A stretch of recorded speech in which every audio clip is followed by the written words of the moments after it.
നമ്മുടെ വാഹനത്തിൻ്റെ ഇലക്ട്രിക്കൽ സിസ്റ്റത്തിനെ നമുക്ക് റീസ്റ്റാർട്ട് ചെയ്യാൻ സാധിക്കും. നിങ്ങളുടെ വാഹനത്തിന് ഒരു കംപ്ലൈൻ്റ് ഉണ്ടോ? അതായത് മെക്കാനിക്കൽ റിലേറ്റഡ് ആയിട്ടുള്ള കംപ്ലൈൻ്റ് അല്ല ഞാൻ ഉദ്ദേശിച്ചത്. നോർമലായിട്ട് ടെക്നിക്കൽ സൈഡിൽ വരുന്ന എന്തെങ്കിലും കംപ്ലൈൻറ്റ്, അതായത് വാഹനത്തിന് ജർക്കിങ് കൂടുതൽ, ഫ്യൂൽ എഫിഷ്യൻസി കിട്ടുന്നില്ല, ഫസ്റ്റിലൊക്കെ ഇട്ട് നമ്മൾ വാഹനം എടുക്കുന്ന സമയത്ത് ജർക്കിങ്, ഇങ്ങനെയൊക്കെ ഒരുപാട് കംപ്ലയിൻറ്റ്സ് നമ്മൾ പലപ്പോഴും ഫീൽ ചെയ്യാറുണ്ട്. നമ്മൾ കൊണ്ട് ഷോറൂമിലോ സർവീസ് സെൻറ്ററിലോ ഒക്കെ കാണിക്കുമ്പോൾ അവർ നോക്കിയിട്ട് പറയും ഒരു പ്രശ്നവുമില്ല. ഇങ്ങനൊരു കംപ്ലയിൻറ്റ് നിങ്ങൾ ഫേസ് ചെയ്യുന്നുണ്ടെങ്കിൽ വളരെ സിമ്പിളായിട്ട് വീട്ടിൽ വെച്ച് തന്നെ നിങ്ങൾക്കിത് ക്ലിയർ ചെയ്യാൻ സാധിക്കും. ഞാൻ ഈ പറയുന്നൊരു സൊല്യൂഷൻ ജസ്റ്റ് ഒന്ന് ചെയ്ത് നോക്കുക. എല്ലാ വാഹനത്തിലും ഇത് ആപ്ലിക്കബിൾ ആണ്.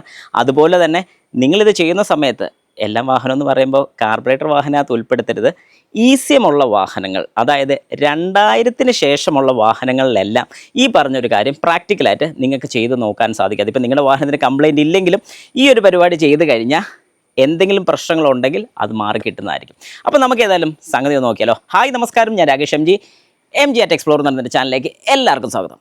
ഓക്കെ, നമുക്ക് സ്റ്റാർട്ട് ചെയ്യാം. ആദ്യം തന്നെ നമ്മുടെ വാഹനത്തിന് 2 ടൈപ്പ് കംപ്ലയിൻറ്റ്സ് കാണിക്കാറുണ്ട്. ഒന്ന് വാർണിംഗ് ലൈറ്റ്സ് കാണിക്കും, അതായത് കംപ്ലയിൻറ്റ് വരുന്ന സമയത്ത് നമ്മുടെ വാഹനത്തിൻ്റെ ക്ലസ്റ്റർ മീറ്ററിൽ എൻജിൻ വാർണിംഗ് ലൈറ്റ് കാണിക്കുന്നതായിരിക്കും. എൻജിൻ വാർണിംഗ് ലൈറ്റ് മാത്രമല്ല, ഏത് കംപ്ലയിൻ്റ് ആണോ അതിനനുസരിച്ചുള്ള വാർണിംഗ് ലാമ്പ് കാണിക്കുന്നതായിരിക്കും. പക്ഷേ രണ്ടാമത്തെ ഒരു കാര്യമാണ്, വാർണിംഗ് ലാമ്പ് കാണിക്കത്തില്ല, പക്ഷേ നമ്മുടെ വാഹനത്തിന് ചെറിയൊരു കംപ്ലയിൻറ്റ് കാണും. അതായത് ജർക്കിങ് പോലത്തെ കംപ്ലയിൻറ്റ്. ഇങ്ങനത്തെ കംപ്ലയിൻറ്റ് പലരും ഫേസ് ചെയ്തിട്ടുണ്ടായിരിക്കും. വാർണിംഗ് ലൈറ്റ് ഇല്ല, പക്ഷേ എൻ്റെ വാഹനത്തിന് കംപ്ലയിൻ്റ് ഉണ്ട്, പക്ഷേ കൊണ്ട് കാണിക്കുന്ന സമയത്ത് അവരെങ്ങനെ ചെക്ക് ചെയ്തിട്ടും കംപ്ലയിൻറ്റ് കിട്ടുന്നില്ല. ഇങ്ങനത്തെ ഒരു പ്രശ്നം വരുന്ന എപ്പോഴാണെന്ന് ചോദിച്ചു കഴിഞ്ഞാൽ, ചെറിയ രീതിക്ക് മാൽ ഫങ്ഷനിങ് കാണിക്കുകയാണെങ്കിൽ, ഇപ്പം ത്രോട്ടിൽ ബോഡി ആണെങ്കിൽ തന്നെ ത്രോട്ടിൽ ബോഡി ഓപ്പൺ ആകുന്നുണ്ട്, പക്ഷേ കൃത്യമായിട്ട് വന്ന് ക്ലോസ് ആകുന്നില്ല, അല്ലെങ്കിൽ ഇതുപോലെ ഏതെങ്കിലും ഒരു സെൻസർ കൃത്യമായിട്ടുള്ള റീഡിങ് കൊടുക്കുന്നില്ല, എന്തെങ്കിലും ഒരു ഇറർ. വളരെ സിമ്പിളായിട്ട് ഞാൻ പറഞ്ഞുതരാം. നമ്മൾ യൂസ് ചെയ്യുന്ന മൊബൈൽ ഫോൺ, അതും നമ്മുടെ ഒരു ECM ഒക്കെ ആയിട്ട് ജസ്റ്റ് നമുക്കൊന്ന് കമ്പയർ ചെയ്യാം. ഒരു മൊബൈൽ ഫോൺ നമ്മൾ കണ്ടിന്യൂസ് ആയിട്ട് ഇങ്ങനെ യൂസ് ചെയ്തുകൊണ്ടിരിക്കുമ്പോൾ കുറച്ച് കഴിയുമ്പോൾ അവൻ ഹാങ് ആകും. ഈ ഹാങ് ആകുന്ന സമയത്ത് എന്താണ് സംഭവിക്കുന്നത്? നമുക്ക് കൃത്യമായിട്ട് ഒരു കാര്യം ചെയ്യാൻ പറ്റത്തില്ല. അത് ഹാങ് ആയി ലാഗ് ചെയ്ത് പോകും. പക്ഷേ അവിടെ എന്തെങ്കിലും കംപ്ലയിൻ്റ് ഉണ്ടോ എന്ന് ചോദിച്ചാൽ ഒരു കംപ്ലയിൻ്റ് ഇല്ല, പക്ഷേ ലാഗാണ്. ഈ ഒരു ലാഗ് നമ്മുടെ വാഹനത്തിനെ വലിയ രീതിക്ക് ബാധിക്കും. ഞാൻ ഈ പറയുന്നൊരു കാര്യം നിങ്ങൾക്ക് എവിടെയെങ്കിലും ഇവൻ എന്താ ഈ പറയുന്നത് എന്നുള്ളൊരു ചിന്തയുണ്ടെങ്കിൽ ഞാൻ ഈ പറഞ്ഞ കാര്യം കൃത്യമായിട്ട് ചെയ്ത് നോക്കി ഇതിൻ്റെ റിസൾട്ട് നിങ്ങൾക്ക് കിട്ടുമ്പോൾ മാത്രം മനസ്സിലാക്കുക. അപ്പോൾ ഇതുപോലത്തെ ലാഗ് ഫീൽ ചെയ്യുന്നത് എന്തുകൊണ്ടാണെന്ന് ചോദിച്ചു കഴിഞ്ഞാൽ, അതിന് അതുപോലെ ലോഡ് ഉള്ളതുകൊണ്ടാണ്. അപ്പോൾ നമ്മൾ എന്താണ് ചെയ്യുന്നത്? ഒന്ന് റീസ്റ്റാർട്ട് ചെയ്യും.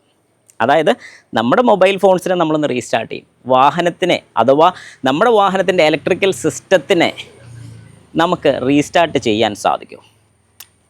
അങ്ങനെ റീസ്റ്റാർട്ട് ചെയ്ത് കഴിഞ്ഞാൽ, ഇപ്പം പലരും പറഞ്ഞ് ഞാൻ കേട്ടിട്ടുണ്ട്, മൊബൈൽ ഫോൺസൊക്കെ ഒന്ന് റീസ്റ്റാർട്ട് ചെയ്യുന്നത് നല്ലതായിരിക്കും, എല്ലാ കാര്യങ്ങളും കറക്റ്റായിട്ട് നടക്കും, അല്ലെങ്കിൽ ഹാങ് ആകുകയോ പ്രശ്നങ്ങളൊന്നും വരില്ല.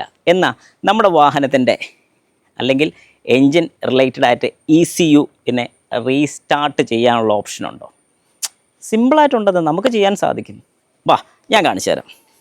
ഒരു സിമ്പിളായിട്ടൊരു കാര്യം ഞാൻ പറഞ്ഞുതരാം. പഴയ നോക്കിയുടെയൊക്കെ ഫോൺ യൂസ് ചെയ്യുന്നവർക്കറിയാം, ഫോൺ ഇടയ്ക്ക് എപ്പോഴെങ്കിലുമൊക്കെ ഹാങ് ആയിട്ടുണ്ടെങ്കിൽ, ഹാങ് ആവുന്നത് വളരെ ചുരുക്കമാണ്, ഇനി അങ്ങനെ എന്തെങ്കിലും ആയിട്ടുണ്ടെങ്കിൽ നമ്മൾ ആദ്യം ചെയ്യുന്നൊരു കാര്യമുണ്ട്, ബാറ്ററി ഡിസ്കണക്റ്റ് ചെയ്യുക. സെയിം പരിപാടി തന്നെ നമ്മളിവിടെ ചെയ്യുക. അതായത് നമ്മുടെ വാഹനത്തിൻ്റെ ബാറ്ററി ടെർമിനലിൽ ഒരു പോസിറ്റീവ് ഒരു നെഗറ്റീവും വരുന്നുണ്ട്. അതിൽ നെഗറ്റീവ് ടെർമിനലിനെ നമ്മൾ ഡിസ്കണക്റ്റ് ചെയ്യുക. ഈ നെഗറ്റീവ് ടെർമിനലിനെ ഡിസ്കണക്റ്റ് ചെയ്യുന്ന സമയത്ത്, ഇപ്പം നമ്മുടെ വാഹനം ഐഡിലിങ്ങിൽ അല്ലെങ്കിൽ ഈ ഒരു സ്റ്റേറ്റിൽ വാഹനത്തിൻ്റെ കീ ഓഫാണ്, എല്ലാം ഓഫാണെന്ന് പറഞ്ഞാലും ഇവിടുന്ന് കറണ്ട് അല്ലെങ്കിൽ ഈ ഒരു പവർ സപ്ലൈ അവിടെ ചെല്ലുന്നുണ്ട്.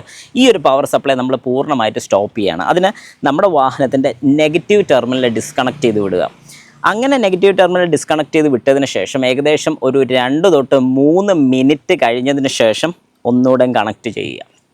കാരണം പണ്ടത്തെ വാഹനങ്ങൾക്ക് നിങ്ങൾക്ക് അറിയായിരിക്കും, നമുക്ക് ആക്സിലറേറ്ററിലൊക്കെ കേബിളാണ് വന്നുകൊണ്ടിരുന്നത്. അതായത് ആക്സിലറേറ്റർ അപ്ലൈ ചെയ്യുന്ന സമയത്ത് അവിടെ ഒരു മെക്കാനിക്കൽ ത്രോട്ടിൽ ബോഡിയാണ് വന്നുകൊണ്ടിരുന്നത്. അവിടെ ഒരു ബട്ടർഫ്ലൈ വാൽവ് മെക്കാനിക്കലായിട്ടാണ് വർക്ക് ചെയ്തുകൊണ്ടിരുന്നത്. എന്നാൽ ഇന്നത്തെ കാലത്ത് വാഹനങ്ങളിലെല്ലാം ഇലക്ട്രോണിക് ത്രോട്ടിൽ ബോഡിയാണ് വരുന്നത്. അതായത് ഇതിനകത്തൊരു മോട്ടർ അസിസ്റ്റ് ചെയ്താണ് ഈ ത്രോട്ടിൽ വാൽവിനെ, അഥവാ നമ്മുടെ ബട്ടർഫ്ലൈ വാൽവിനെ ഓപ്പണും ക്ലോസും ചെയ്യിക്കുന്നത്. അതായത് ഇന്നത്തെ കാലത്ത് ആക്സിലറേറ്റർ ചവിട്ടിക്കഴിഞ്ഞാൽ അവിടെ വയർ മാത്രമേ ഉള്ളൂ, അല്ലാതെ കേബിളോ കാര്യങ്ങളോ ഒന്നുമില്ല. ഈ കാര്യങ്ങൾ വരെ റീസെറ്റ് ആകാൻ വേണ്ടി, അഥവാ ഇതിനെ പഴയ കണ്ടീഷനിലോട്ട് കൊണ്ടുവരാൻ വേണ്ടിയിട്ടാണ് ഞാൻ ഈ പറഞ്ഞൊരു ഫംഗ്ഷൻ ചെയ്യണം എന്ന് പറഞ്ഞതിൻ്റെ കാര്യം. അപ്പോൾ ഇതിൻ്റെ ഏറ്റവും വലിയൊരു ഗുണം എന്താണെന്ന് പറഞ്ഞാൽ, നിങ്ങൾ സ്വന്തമായിട്ട് നിങ്ങളുടെ വാഹനത്തിൽ ഇത് ചെയ്ത് നോക്കുക. ബാറ്ററി ടെർമിനൽ അഴിക്കാൻ ഒരു പാടുമില്ല. 10ൻ്റെ ഒരു സ്പാനർ ഉണ്ടെങ്കിൽ വളരെ സിമ്പിളായിട്ട് നിങ്ങൾക്ക് ബാറ്ററി ടെർമിനൽ ലൂസ് ചെയ്യാൻ സാധിക്കും.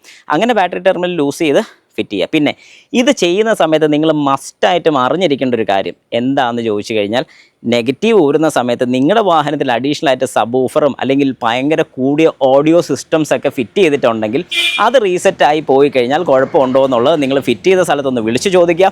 അവർ ഓക്കെയാണ്, വേറെ കുഴപ്പങ്ങളൊന്നും ഇല്ല എന്ന് പറയുകയാണെങ്കിൽ മാത്രം ഇതൊന്ന് അഴിച്ചു വെച്ചും, അതായത് നെഗറ്റീവ് ടെർമിൽ അഴിക്കാവുള്ളൂ. അല്ലാത്ത പക്ഷം അവരിപ്പം ഓക്കെ അല്ല മാറ്റരുതെന്ന് പറയുകയാണെന്നുണ്ടെങ്കിൽ അവരടുത്ത് തന്നെ കൊണ്ടുപോയിട്ട് ഇത് ചെയ്തതിന് ശേഷം അവരെ കൊണ്ട് തന്നെ ഒന്നുകൂടെ ഓഡിയോ സിസ്റ്റം റീസെറ്റ് ചെയ്യിക്കുക. ഇത് ഓഡിയോ സിസ്റ്റത്തിന് മാത്രമേ ഉള്ളൂ ഇതിനെ ഒരു മെമ്മറി ലോസ് മെയിനായിട്ട് ബാധിക്കത്തുള്ളൂ, അല്ലാതെ വേറെ ഒരു സിസ്റ്റത്തിനും പ്രശ്നം വരത്തില്ല. ധൈര്യമായിട്ട് നിങ്ങൾക്ക് ഇത് ചെയ്യാൻ സാധിക്കും. പിന്നെ ഞാൻ ഈ പറയുന്ന കാര്യങ്ങൾ വളരെ കൃത്യമായിട്ട് ആദ്യം തൊട്ട് അവസാനം വരെ കണ്ടാലേ നിങ്ങൾക്ക് കൃത്യമായിട്ട് മനസ്സിലാകത്തുള്ളൂ. ഇതിൻ്റെ ഇടയ്ക്ക് സ്കിപ്പ് ചെയ്തെന്ന് പറഞ്ഞുകൊണ്ട് നിങ്ങൾക്ക് കൃത്യമായിട്ട് മനസ്സിലാകത്തില്ല. അതുകൊണ്ട് ഫുള്ള് കാര്യങ്ങൾ കണ്ടാൽ മാത്രം ഈ പറഞ്ഞൊരു കാര്യം വൃത്തിയായിട്ട് ചെയ്യാൻ പറ്റത്തുള്ളൂ. ഇനി നിങ്ങളിങ്ങനെ ചെയ്തതിന് ശേഷം നിങ്ങൾക്ക് ഉണ്ടായിട്ടുള്ള റിസൾട്ടിനെ കുറിച്ച് ഡീറ്റെയിൽ ആയിട്ട് കമൻറ്റും കൂടെ കൊടുത്തേക്കുക. ബാക്കിയുള്ളവർക്കും മനസ്സിലാവും. നെഗറ്റീവ് പറയുന്ന ഒരുപാട് പേര് കാണും, പക്ഷേ ഒരാൾക്കെങ്കിലും ഇത് ഉപകാരമാകുകയാണെങ്കിൽ അത്രയും സന്തോഷം.